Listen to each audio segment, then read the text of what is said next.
Hello and welcome to the Millennial Monologues, where we talk about anything and everything related to the millennial lifestyle. I'm your hostess with the mostest, Lexi, and you may be wondering why Alyssa looks a little different today. We actually have a special guest. This is not Alyssa.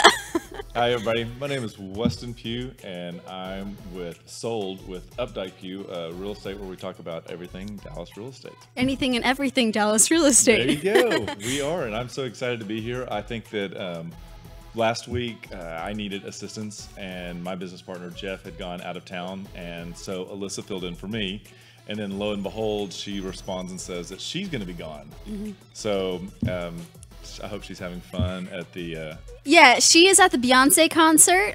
She left me, but it's all good. I'm so glad that you're here. I'm really excited to dive in about the home buying process and everything you have to do. And because I know nothing about real estate, realtoring. Yeah. There's no A, but we'll call it real estate, and we'll call it a realtor. So realtor. But yeah. So starting off, tell us a little bit about yourself. What do you do? Yeah. So basically, I help people buy and sell homes. I think that a lot of people think that we just open doors and whatnot. But at the end of the day, it's a huge financial transaction, because basically this is typically the largest purchase that anyone makes in their life. And so you need really strong representation that actually does it for a full time and can help guide you through it and make sure you don't hit any of the potholes that could end up biting you later on and making life very uncomfortable. Awesome. So, yeah. So what is, I'm just going to dive right in with some questions, just because a lot of people have questions that I think that they always want to ask like a realtor, but nobody really knows any realtors. At least people my age, you know, like as a millennial, we're between like the ages, I think it's 18 to 34. Right. It could change depending, because I know a lot of 30-year-olds don't want to admit they're millennials, but you are. So what are some of the biggest mistakes that you can think of that millennials make when it comes to home buying? To home buying a house? I think that if you're, I don't know that there's like one consistent mistake, but I think that one of the most important things that you can do is when you actually select a realtor. Just because they're your good friend and you went to high school with them or you went to college with them doesn't actually mean that they're going to have the skill sets that you need to actually negotiate. Because when you get in the middle of a transaction, if the other side has a ton of experience negotiating, and this is like their third or fourth transaction, or maybe they just do it as a part-time thing, that can really hinder you. And at the end of the day, you're the one who's going to be responsible for it. It's not so much the agent. So great, strong representation that you feel comfortable in. And I would recommend interviewing like 1 or 2, 3 agents. You know, ask your parents for a referral, ask someone at work for a referral. But just because they like them doesn't mean that you typically do. You really need to use your gut, and if you feel like they're a good representation for you, then I would say proceed. So when looking for a realtor, you should look for someone that's working full-time. It's like their life, pretty much. Right. It's all that they do. Are there some key things that you can think of, maybe even about yourself, that I'm interviewing, 5 realtors, and I don't know who to choose? What is something that I should look for? And that would be, so that's another good thing, is that with the internet today, you can do so much background before you actually sit in front of them face to face. That's true. That you're going to know. And so I think that's one of the reasons why Jeff and I thought that it was so important for us to get involved with the same thing like this and have an actual online show, is that we want people to know who we are actually even before we sit down, so they can make a decision a little bit quicker. But when you sit down, you really kind of want to know point blank, are you a full-time agent? And then from there, do you have a list of lenders? Do you have a list of inspectors that you're going to be able to help me with? And what's your track record as far as when it comes to negotiating for a condo? Have you done a lot of condos? Because they're really tricky, and we see that a lot of millennials want that kind of lock and leave lifestyle.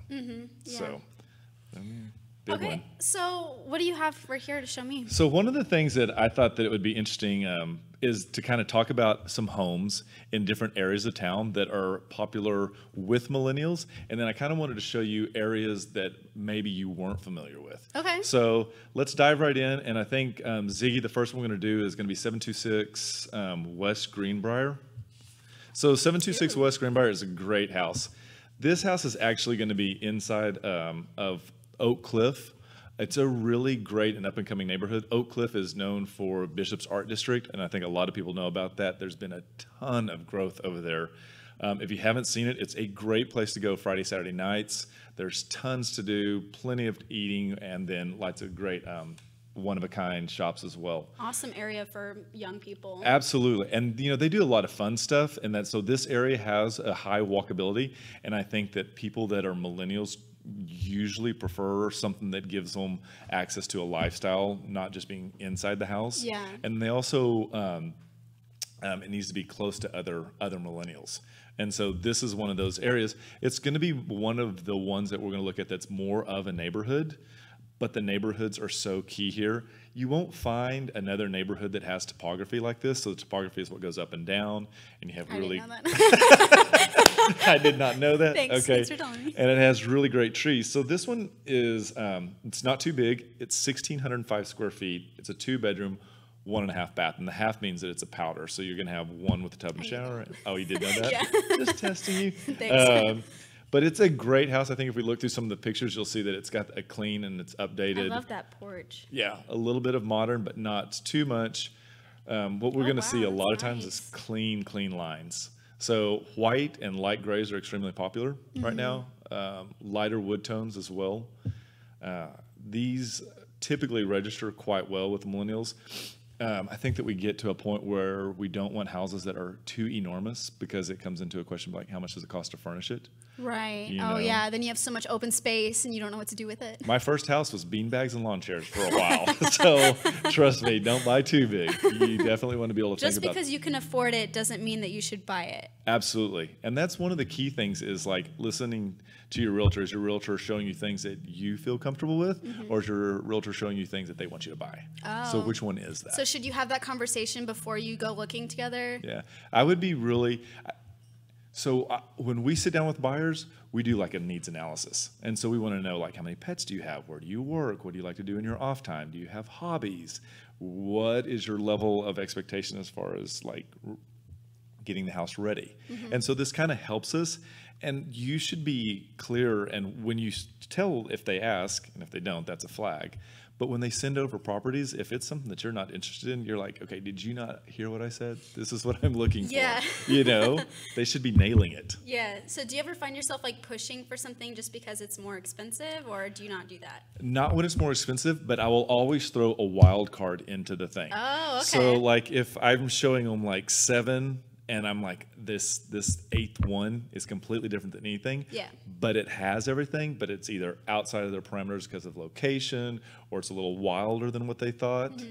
I'll still throw it in there. And sometimes they work. Do you notice people are kind of leaning more towards those wild cards, or is it just kind of like a needle in a haystack kind of thing? It depends on the wild card, but I've had pretty good success with the wild card, actually. Nice. Yeah. That's pretty cool. It I do shows pay, like something you can do. I pay attention. Nice. Awesome. So location. We hear True. this all the time. I don't really understand why. What does that mean to have a good location? Why is that so important? So location is critical, and it means something different to everybody. But there are some norms that we're all going to say this house is located better than that house. So against a highway is tough. So when you back up to large streets and intersections, that's not always a great thing. School districts. So you're not thinking about it now. Right. But one of the things that you should think about, and we always talk to our buyers about this, is it may not be important to you, but this is a great asset for when you go to sell it. It's a positive. So school districts are huge drivers. Does it up the cost later on? It can. It can be an appreciating factor, which is a great thing, you know. So we kind of will look in areas that we know where the school districts have, like, moms have become really involved and they've taken over the elementary, and all of a sudden it's changing its value, and that will help the surrounding homes in that area. Plus, I kind of see it as a safer area too. You know, even though I don't have any kids, I wouldn't definitely not be opposed to living in an area around schools, just because you know that there's not going to be any like creepy people there. Because you have to like, you know, like you can't, I don't know what that's called, but if you have like a thing on your You know what I'm talking about? I know what you're talking about. There's a registry for it. Registry, yeah. Like if you're a sex offender, you can't be around school. So like I feel like it's a safer area just to be around like a school. There is some of that. And you know, people always ask us about safety. And at the end of the day, you can read Park City's People, that paper, and you can hear about all their break-ins. And you can go into the suburbs and there'll be all those break-ins. Safety is one of those things that is your responsibility. Did you leave your purse in your car? Did you lock your doors? These are just things that will help you. So are there more neighborhoods prone to that, or could that just happen anywhere? Because I always hear that it can happen anywhere. I think it's anywhere. Yeah. I really do. I think when you're aware of your settings, like it was the craziest thing was we were showing an amazing neighborhood up in Frisco, and we drove into the neighborhood, and there was a truck on blocks. Someone had stolen the rims off of the car. And I was not anywhere where you would have thought that would have happened. And literally we turned the corner, and it just so happened that the client had ruled out certain neighborhoods because of safety. And so when we walked into this one that was one of the ones they had chosen, I thought it was quite... Did they say anything? Well, they looked at it, and I was like, it's anywhere. It's up to you. Yeah. So it's true. I wouldn't make that be a deciding factor if I saw that or rule that out. I lived downtown for years and years when I first moved to Dallas, and the only time that I ever had a problem with my car was one time I accidentally left in my briefcase, and that was the night that someone bashed my windows in and took everything. But for 4 years, I never had an issue, but I took everything out every night. So smart. Yeah. Smart. So what about this next one? So the next property that we're going to go to, Ziggy, let's see. We're going to go to 4106 Douglas Avenue. This is this is right off of let's see, it's Wycliffe and Douglas. If you're going into Uptown from 75, you take Wycliffe over across. Okay. And this street, Douglas, is where the cops sit to make sure that you stop. And they will always pull you over right here. So is that a good thing or a bad thing? There's always cops, so safety says. This neighborhood this is a very interesting property.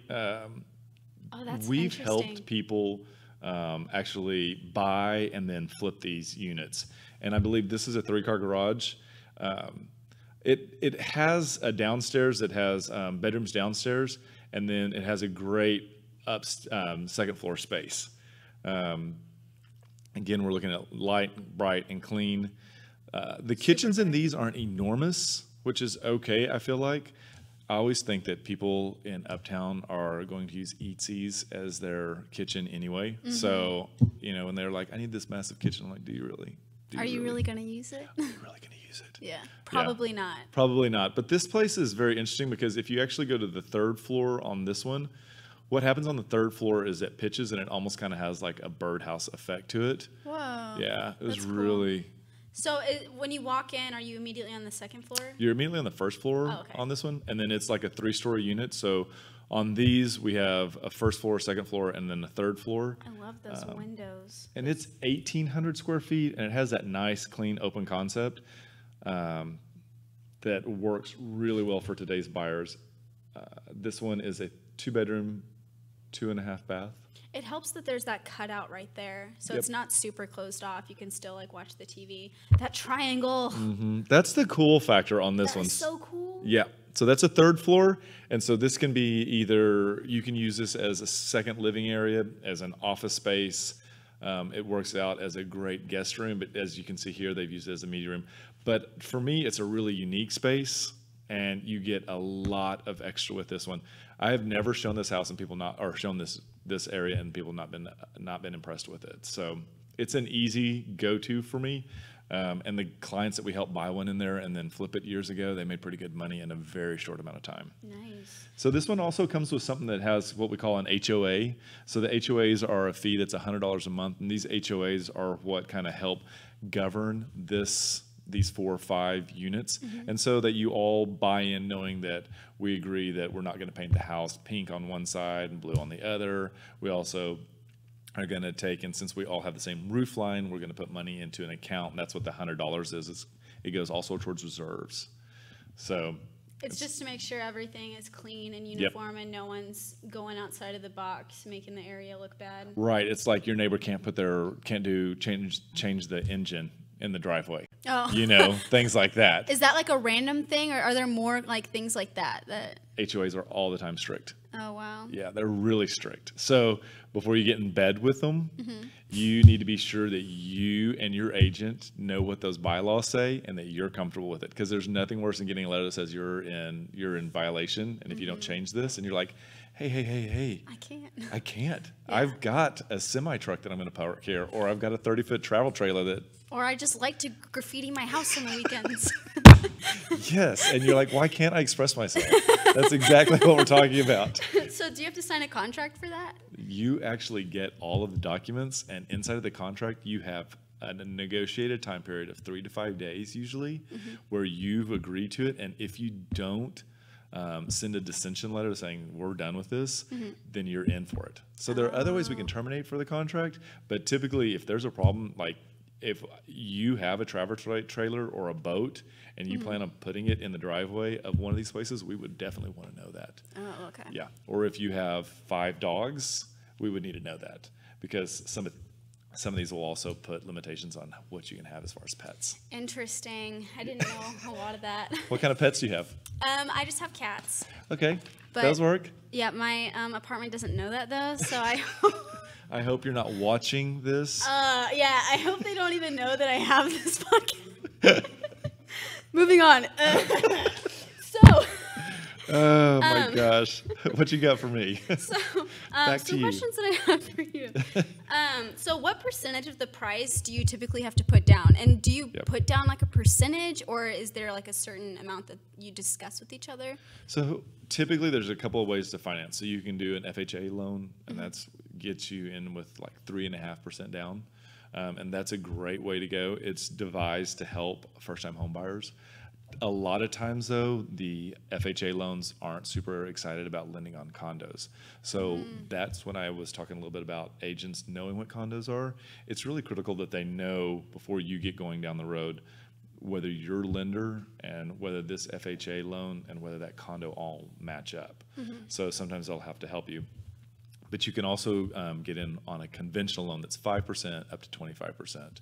So typically, if you plan on making it your primary residence, meaning I'm going to live in it, then you can get in for 5% on a single-family home. Condos sometimes take a little bit more, but the lending guidelines have changed, so your parents can actually gift you money, or they can be, and I'm about to adult on you, they can be a non-occupying co-signer.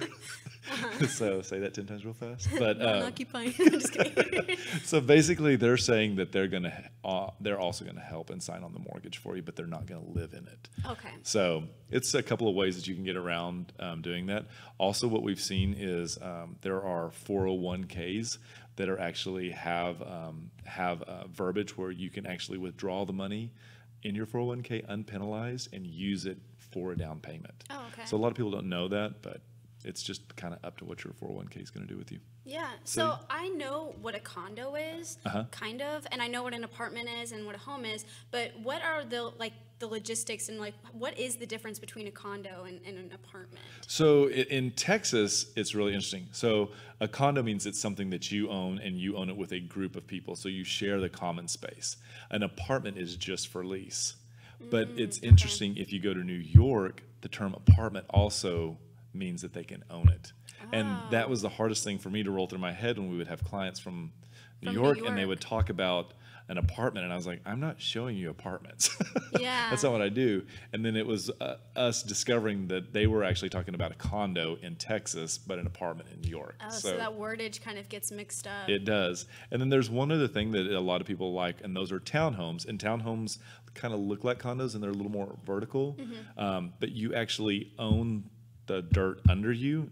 And so this means you can finance it like a single family home. Oh, okay. I didn't know that. That's cool. It is. And sometimes a condo looks like a townhome, but it's not. And so it just takes a little more research to know what's happening before you get too far down the road. Yeah, I'm kind of more interested in townhomes rather than an apartment. Yes. Just because I know for me, as a millennial, home buying seems like such a commitment. Yes. And I know a lot of us, in the younger age, we're prioritizing our careers. Yes. And not really starting families so soon. Yep. And so it's kind of different because I'm not married, so I'm not planning on buying a house right now. Exactly. So it's I don't know where to begin when it comes to moving forward into my living space. So that's an interesting thing, is that the millennial is making up the largest pool of home buyers right now. Oh, so wow. as the baby boomers begin to cycle out, they're actually moving into situations where they're moving back in with kids,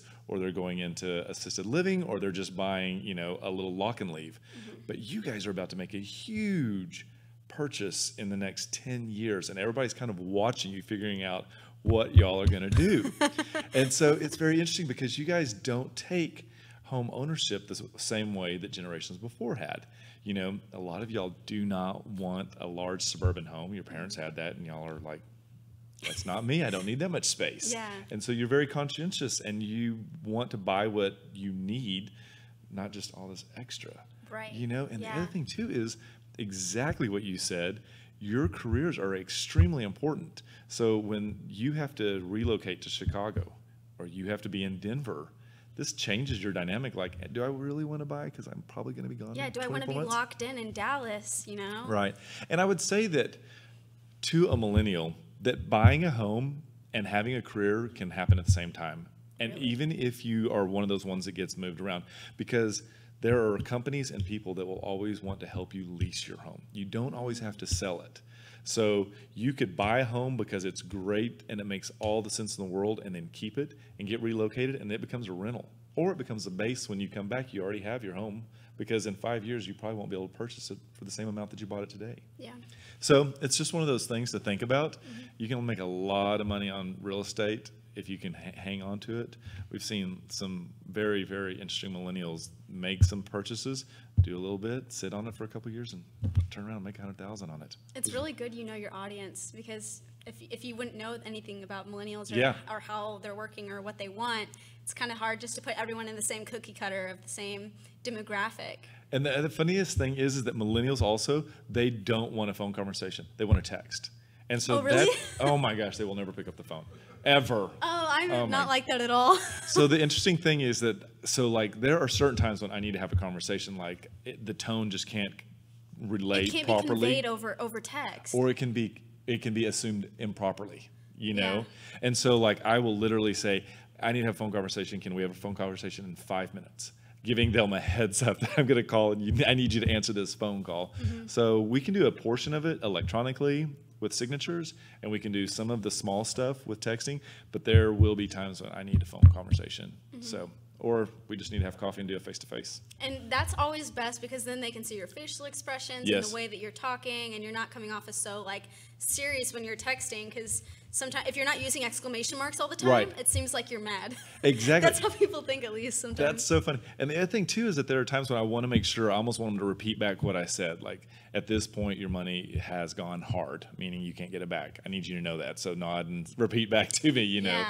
And so I think that we can't always do that on a text. Ziggy thinks that's funny. It's true. I need them to acknowledge what I have just said. Please acknowledge what I just said if they don't reply. I've had to have similar conversations with people about shows, so I understand. Yeah. I mean, we want to make sure that they're focused on this. Yeah. So let's take a look at the other property that we have. I think the next one that we're going to go to is 3110 Thomas Street. So 3110 Thomas Street, this moves us into an extremely walkable neighborhood. This is probably the most walkable neighborhood in Dallas. It's called State Thomas, and it's right off of 75. And this is actually a loft. These sell quickly, and people love them all the time.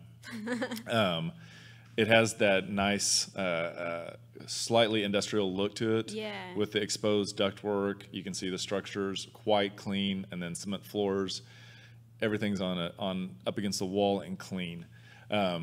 Lots of windows in these things. So open. Yeah. I really enjoy that countertop space, the way they extend it. The bar top. I have a question. My apartment has concrete floors, those cement floors. And I really didn't want them. I really wanted wood floors. Right. And they had promised me that, but there were 4 units that had concrete, and that's what I got. Yeah. Are there any downfalls to that, or are there any upsides? How do you sell that to somebody? So typically concrete is a look that someone's going for. It's a cost thing as well, so it's less expensive usually to do cement than to finish it out with wood. I can appreciate both of them. One of the things to remember is that cement is loud, as you probably know. Yeah. And so you're going to need rugs. You know, it's a little bit cooler in the winters too, so your feet will notice immediately. But on the good thing too is that it's quick and easy to clean. So if you spill something, you don't have to worry about it. Wood can stain. If it's cheap wood, it can completely fail out and bust. So I like wood. But again, it's just a cost thing of what's going on. And a look too. It is a look. It definitely is a look. I should just embrace the look. Yeah. Yeah, get some good rugs and just call it on that one. Yeah. This property is 1,500 square feet and it's a 1-bedroom. So what's interesting about this unit is that it's actually a split level. So you saw the stairs in there, and that actually goes upstairs to an entire upstairs bedroom that's open to below. So that's a great thing if you live alone, but that is a really big thing that you need. You can see it right there. That's a perfect example. You need to be, like a balcony. Yeah, and that's your bedroom. Your That's bedroom and your bathroom are up there. So a couple, that would work. A single would be even better. No kids, though. You have no privacy. That is the biggest thing about that, is that so this is the other thing that people don't always think about. If you're in that bedroom right there and you're trying to sleep and then somebody's downstairs watching TV, you are watching TV with them, whether you want to or not. There's no way to get around that. Wow. So they're great, and they have again, like I said, one of the most walkable neighborhoods that we have in Dallas. This is actually looking over one of the parks that's right in Uptown. Is that whole back wall just window? Yeah. Like floor to ceiling? Yep. That's really nice. It is really great. love that. And this one is priced at $379, and it's almost 1,600 square feet. So it has a ton of space, and these come with great sized closets. The bathrooms are really well fit out. The upstairs on this one, I don't know, did they put any pictures of the amenities? Is that a walk-in shower and a tub? Yep. That's huge. Yep. That's a balcony. That's huge. Yeah, that's not like in a treetop, so that means you're not on the first floor. But this has a pool. Nice. But then it has the craziest rooftop deck at this place. So small gym facilities. And the gallery, the rooftop? Yeah, the rooftop on this one. I don't know if they should put. So the pool's a little bit small on this one, but I would say this much: it is crowded all the time. The pool is? Yeah, Oh, wow. That's your view from the rooftop. Wow. So this is an open Nice. common space, and this is kind of one of those things that we were talking about that the HOA maintains. So this one has an HOA fee of $318 a month, and so a portion of this goes to making sure that the furniture is in place, that everything upstairs is manicured and cleaned, and I think there's a hot tub. But this is what you're paying for. I would utilize that space as much as possible. So the other thing too about these is that it's a really great way to meet your neighbors. You know, and the other thing too is that I think there's a lot of kind of like spontaneous get-togethers that just happen. Like everybody brings a bottle upstairs, and it's a great way to meet your neighbors. And you know, in your 20s, meeting people is always key. And I think this is one of those spaces that is great. You can walk to just about anything there. There's a grocery store right across the street as well. Nice. Yeah. Do you like Nodding Donkey? Have you been there? No, I haven't. Nodding Donkey is just down the street. You'd like Nodding Donkey. Fun little place. I don't even know what it is. I'm like, yeah. It's a bar. That sounds nice. It's a great bar.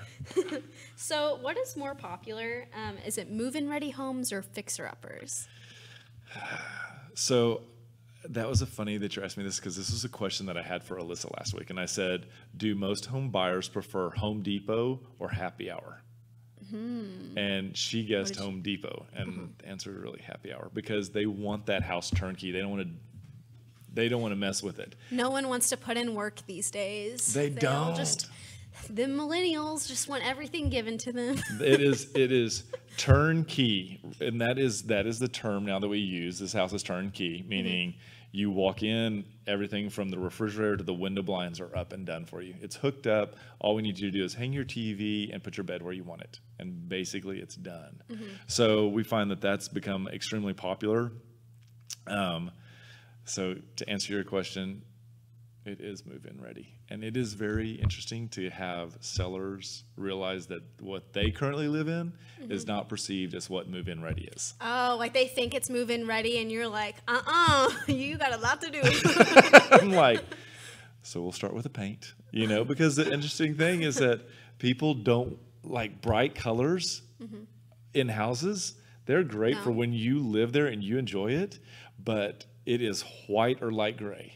So it's like all those neutral, like bright colors, like whites and... Yep. It is a light gray and it is a white, and that is about it. The bright colors, a little bit in a powder bath maybe, but for the most portion, people wanted to add their own twist later. They don't want to walk in and see all that. Like literally I've seen houses that have every primary color in a different bedroom. Oh my gosh. It's a lot. Rainbow. I'm like, hey, that's not nice. Super random, but do you think a nicely furnished setup like model home would change someone's perspective if it had like nothing in it versus having stuff in it? So that's a really good point. So I used to do new home sales, and new home sales, they will spend hundreds of thousands of dollars getting those houses dressed because people eat with their eyes, and they will walk in typically and they will buy the exact model floor plan because that's what they want. They think that their stuff will look like that, and we all know that it won't. Exactly. That's what I'm thinking is like your stuff's not going to look as nice as the model home. And in Dallas, and we do it all the time, we will stage homes.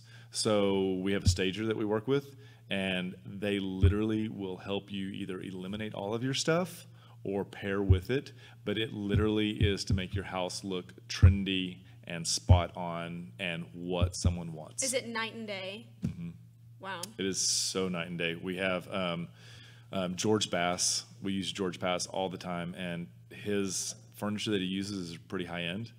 And so when people walk in, they feel like they're like, wow, this is a glamorous house. And it's not over the top, but it's I never get complaints when I use him. Yeah. So he's for sure a go-to. Yeah. So are there any benefits to buying a home at a younger age, or single versus married? Or... Yep.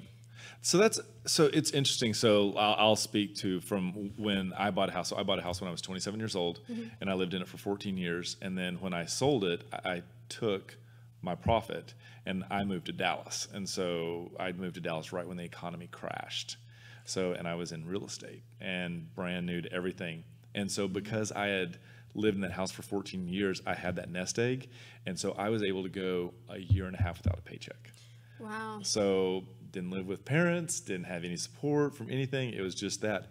And so had I not had that, I would have been able to have a much greater nest egg to use later in another purchase. But I did. But it allowed me to be on my own in a downturn when it was just the craziest time ever. Right. And I think that everybody needs to realize that real estate can make money for you. But one of the rules of thumb is that real estate is really a long-term bet. So you need to be in a position where you can keep it 5 and 7 years. And at that point, you'll make good money on the home. Right. So we've had a lot of experience just recently with people owning a house for 2 and 3 years, and they are turning around making a lot of money. So the Dallas market continues to be healthy. I don't think there's as much greed left in the market, but we are seeing houses that can go under contract within the first day, first hour. So that means there's still a lot of money to be made on these houses. Nice. A lot to think about. So what DFW areas are most popular for people right now to be looking at homes? So you guys, millennials, love Uptown. Uptown? So Uptown is a great area. One of the areas that's starting to gain a lot of traction, Lois Greenville backs up to an area that's on the east side of 75 that I live over there, and they are bulldozing these houses left and right and building new construction all over the place. We've done a lot of work over there in the future, recently, and it does not seem to stop. There were two brand new half duplexes that were built on my street, and they sold each half for $650,000 to a developer out of California, and they are for lease now for I think $4,900, and it went boom boom. Oh my goodness, like instant.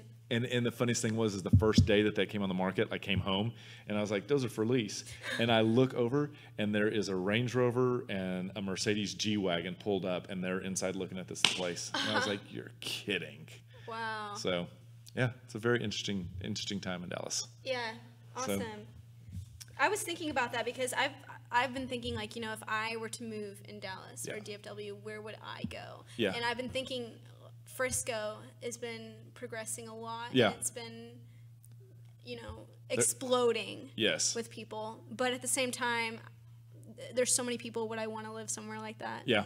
And I think that one of the coolest things that Dallas can offer you is that you can rent in multiple of different areas and find out if you really like that. And I think that that's a key, is to get the flavor of Dallas by renting in Uptown and finding out if that's something that you're interested in, or do you want to be a little bit further away? You know, the Oak Cliff is a great area, like we talked about.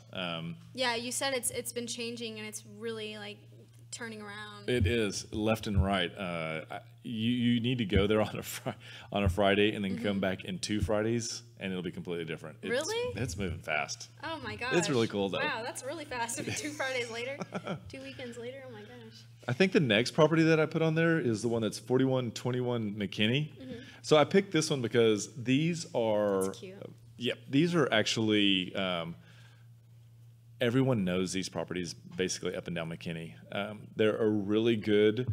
They were built by City Homes in 2003.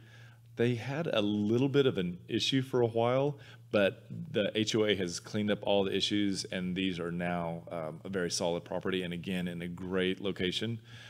You can walk to Lee Park from here. You can get to West Village. You can jump on the Katy Trail. And then you can be up there at Knox Henderson. So this location is one of those ones that offers you a lot. And if you have to commute, you can get on Wycliffe and be at the toll road, or you can jump all the way over and be on 75 in no time. So what this is showing you is you've got a bedroom down, full bath down as well. And that's really a typical way that these things get configured. And then typically upstairs is going to have the kitchen, dining, and then the living room. And this shows the second set of stairs, and the second set of stairs are going up to the master. But you can see in this one how they've worked to like neutralize the color palette. And so what we're seeing is very trend on grays, and they've gone ahead and given you 2 different colors of grays. So that back wall is a little bit darker, and then the others are lighter, and that helps. And then there's an accent right there at the kitchen island that's just a blue. And so it's not a lot of color, but it's what lots and lots of people are looking for right now. This will also typically have a half bath on this level too, so that when you're entertaining, it's easy to use. So, what demographic do you see moving into these, into something like this? All yours. Oh yeah, mine. Yep. So what's interesting is, well, maybe not all yours. There is a percentage of your parents that are moving into these. They will sell the 4,000 square foot suburban home, and they will come down to Uptown, and they want to buy and have a lock and leave lifestyle. They want to be close to the airports. They want to be close to everything that they can walk to, dinner and whatnot, and this is what they do. So, like the empty nesters that are just by themselves. Absolutely. It seems like a nice, like, quiet area that you can still like walk everywhere and enjoy yourself. This is one of those areas where you're going to go out, and I always call it the poop patrol. At 10 o'clock at night, everybody's doing the last poop patrol. There are tons of people out walking their dogs. At 5 o'clock, they're out walking their dogs. This is just one of those very, very walkable neighborhoods. So I heard something, or I read it on Facebook, and it was like, if you're in a neighborhood where everyone's outside walking, you know they're rich. Like, because they're just like, they have the time to walk around, or like they're always fit and good looking people, like just walking. How like, funny. This is a place that I could live. That's so funny that you say that. Yeah. So that's funny that you were saying that they're all walking at night. I'm like, that sounds like a place I could live. Yeah, Uptown is really great. There's a lot to offer. And, we do a lot inside of the 635, but then so much of our business pulls us out because our goal is to typically have a client for a lifetime.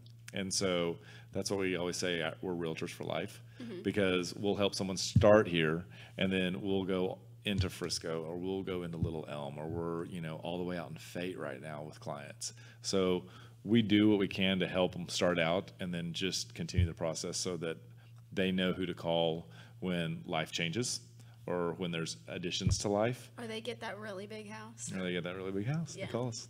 So I want to get a really big house right now, but I can't afford that. So I'll just wait.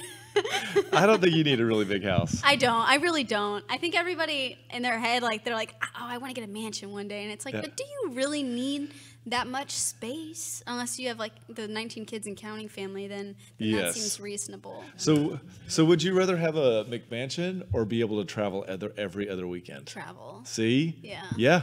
I wanna see the world and it's so interesting. So millennials are big on, I don't want to wait till I'm 60 to go see the world. I want to see the world today. yeah. And so that's why they are into like a lock and leave lifestyle, you know, or they hang out in an apartment for a very long time. So Less commitment, which is sad because marriage, but there's that. And then also, I think we want to be happy now and we want to experience life now. Whereas instead of like work 9-to-5 job, be miserable, and then 60, oh my God, I'm so happy now, but I can't travel because I'm old. So that's the interesting thing too, is so like the millennial workforce is completely different than what we've ever seen before. Wow, so I didn't you know. guys are really into jobs that, golly, I can't think of the word, but where it's not a typical 9-to-5. You have a lot of contract jobs. You know, you piecemeal stuff. And so lenders have had to actually start focusing on that. And so a couple of the lenders that we often do business with have, they call it product, which is a loan that is geared for millennials that says, okay, you do XYZ, you're a wedding photographer, so you do these things. Or I didn't know you knew that about me. Are you really? Yeah. I didn't know that. Oh, you didn't know that? No. You just guessed. Are you serious? I am. Okay, well I'm there's not that. joking. Look at that. I'm gonna play the lotto tonight because apparently That I'm was really just good so at guessing. weird. But I own my own business though. So I don't contract. So see, that is one of the things that the lenders have really had to get on board with, because here you guys come, y'all are gonna be buying, but you're not always in a 9-to-5 job. The other thing too is millennials typically will bounce out of a job much quicker. Yeah, Like they're my not parents staying. they did the same job for 30 years. And you guys are lucky if you do it 30 months. Yeah. You know, and you're into the next thing. Yeah. So lenders liked to see all those long jobs, and now they're like having to change their standards, like saying, okay. Interesting. That's so weird that the newer generations are coming in and people are kind of having to change their mindset and changing the way that their business works. So Chase Bank actually ran an ad, and it was targeting millennials, talking about how they had changed a portion of what they would qualify as income, and saying, we're here for you. And I was like, whoa. It was Weird. huge. That was a big Yeah. statement for them to do that. That's crazy. Yeah, it is an Awesome. interesting thing. I don't bank when Chase though, so Who do you bank with? not spons. Legacy, Texas. Very good. Great place. They always know my name when I walk in. Like Really? any Legacy, yeah. If you go to any Legacy, Texas, if you've been like one time, you come in, you open the door, they're like, "Hi, Legacy, how are you doing today?" Like great customer service. I think that's because you're famous from the show. Isn't that right? It may be because I'm a little famous. No, I'm just kidding. I think that's what it has to deal with. Not even spots though. Like they're just so nice to me. I love that. So what about this next one? All right. So Last this one. this is the last property that I brought for the night, and this one is outside of the normal area that we show millennials. This is off of Northwest Highway, and it's in a neighborhood called Piermont. I love that. So Piermont is a larger community. These are really good size. So this is the largest house I'm going to show you. It's 2347 square feet, and it's a 2-bedroom, 2.5 bath with a 2-car garage. This one right here is typically a community that is a little bit older, and I think that millennials sometimes miss the boat by thinking, I don't want to live where everybody's older. But I want you to think about this. They're typically in bed, and the neighborhood is quiet, and it's amazing. That sounds so nice. It's so awesome. The other thing, too, is that they don't have jobs. So if you need help with your pets, they're there for you. This sounds amazing. Why have I never thought of this? If you need someone to help you or bake cookies, they will do these things for you.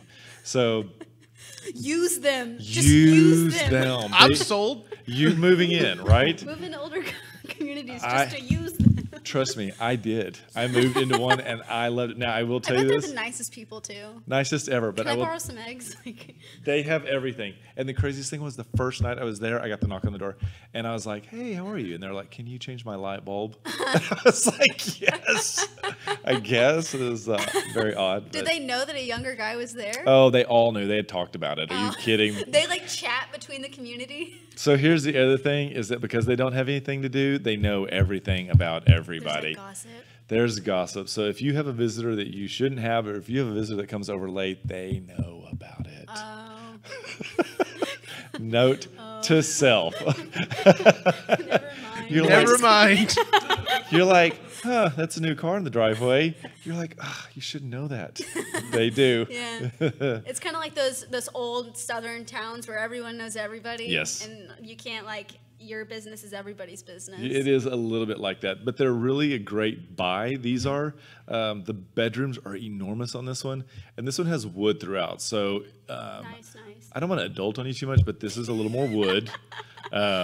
It's higher ceilings. It's very bright and white. I love high ceilings. Yeah, this one pretty much knocks it out. Wow. Large living room, good dining room. On the right-hand side, behind those windows, that's an actual private courtyard. So this one right here, I feel like it would benefit, like you talked earlier about, does it make a difference if it has furniture or is it staged? This one right here, because I don't think people realize how big this space is, I think it would benefit it quite a bit if it actually had a dining room set up and then maybe a dining room table, just to kind of give you an idea of what happens. Yeah. Bars, wet bars or dry bars, they're so popular right now. Really? Everybody loves cocktail hour. That's something that's not really on my, like, must-have list. Really? Like, I wouldn't really. Okay, that's a good question. Great segue. What would be on your must-have list? Oh, my must-have list.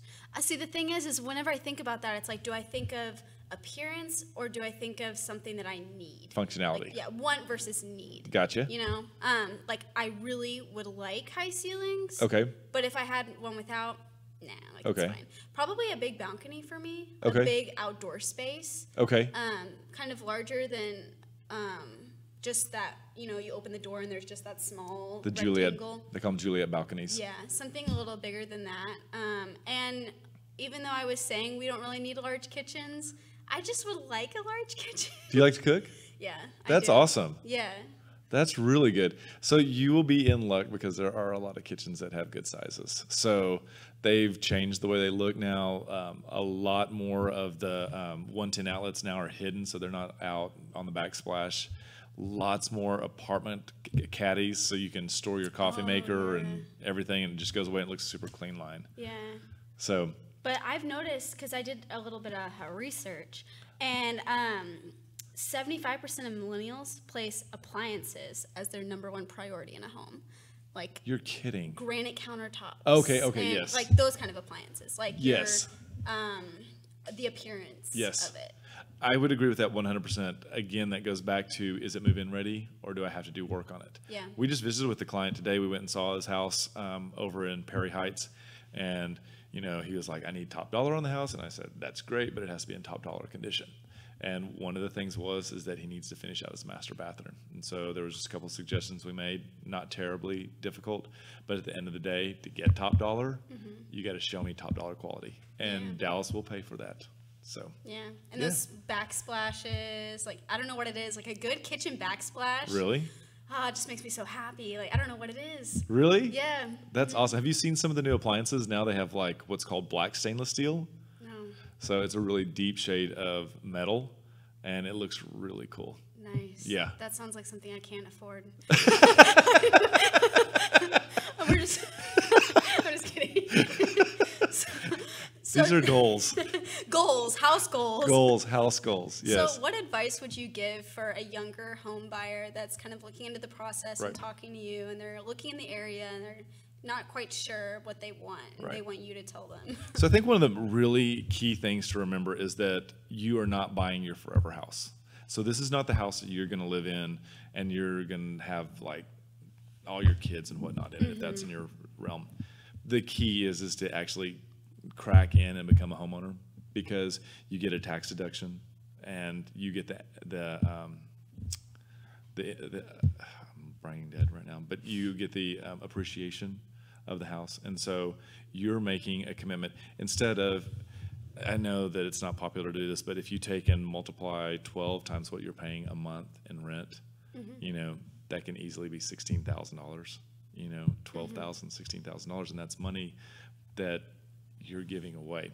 Yeah. So if you can put that towards your principal, you know, you're actually creating a bank. And I think that people often don't realize that real estate is like a bank for your money. You're buying this piece of property and it's yours. So when you sell it, you're going to make the money on it. And it's critical. It's almost like a 401k. The sooner that you can do it, the better. And it doesn't have to be the everything house. Just be safe and be comfortable in it, you know, and just love it. It's a great thing. Choose a really good realtor that always is looking out for your best. They need to be able to negotiate like pit bulls. I know a realtor that, you know, might help me. But. Oh, yeah. I'll be happy to. They have to negotiate like a pit bull. I always tell people that we negotiate for you like you're our family. Because at the end of the day, if you're happy and you feel like this was a good transaction, you're going to tell everyone about it. That's true. But if you're not, you're going to tell everyone plus that you didn't have a good experience. Oh, no. So we really try to go that extra step to make sure that you got the best deal. And Jeff Updike is my business partner, and he is one hell of a negotiator. So, yeah. Sorry, Ziggy just like totally. What did Ziggy just do? He just said 5 more. We're cutting it close, which is sad. Like I was really excited that we were like going this far, and then I realized we had 5 more minutes left. So sorry about that. We have talked for almost an hour already. Yeah. It's been like an hour, 55. That's amazing. I know. Like, cause this whole time I was thinking we only talked for 30 minutes, and then Ziggy came over and said 5, and I was like. That's crazy because right now the way that the table sits, I can't quite see the, I can't either, the so clock, so I don't know where we are. Exactly. So when he did that, I was like, high five to you too, Ziggy. Exactly. See, that's what I was doing. I was like, what are you doing over there? No. Well, thank you so much for coming and talking with me. I really appreciate it. And anytime if we think of something that would be great, we'll send it over to you guys. And like I said, now that we have you guys, we want y'all to be co-hosts with us every once in a while, because I think that y'all bring a really fresh and a different perspective for us. And I think that you tap into a different market for us. So we've really enjoyed working with you guys in co-branding. So we can definitely, give the insight of the younger kids and the generations below, because you guys are so old. I know it. I am the eldest of the millennials, if I can even actually say that. You actually are. Like, you're just like a very old millennial. There's a comedian out there on Netflix right now, and she calls herself the eldest millennial. She goes, gather around the Snapchat kids. You can be our eldest millennial. There you go. I'll take it, I guess. You can come on, and if the viewers love you, then we'll have you on more. That's right. Next time we want questions. We want to know what you guys are thinking. The pre-millennial. Yes. Thank you. I was a pre-millennial. Yeah. I'm very pre-millennial. Good Lord. Well, I think that's all we have to say. Yeah. Say now. Next time, Alyssa and I are going to be talking about college. I know it's early years of school, and where all the college freshmen are getting used to their dorms and things like that. So we have some funny stories to tell for you guys, and we have some advice to give to incoming freshmen and to people that are coming into college. Yes, Ziggy? I have some stories. Oh, he has some stories. Ziggy has the best stories. Oh, I bet he does. Of course, I always have some crazy stories. I have to keep it PC, thanks to Ziggy. He always helps me out with that. I'm really bad at trying to keep things PC sometimes. But no, so stick around for that, and we'll see you guys next time. Thanks so much. We'll see y'all. Bye.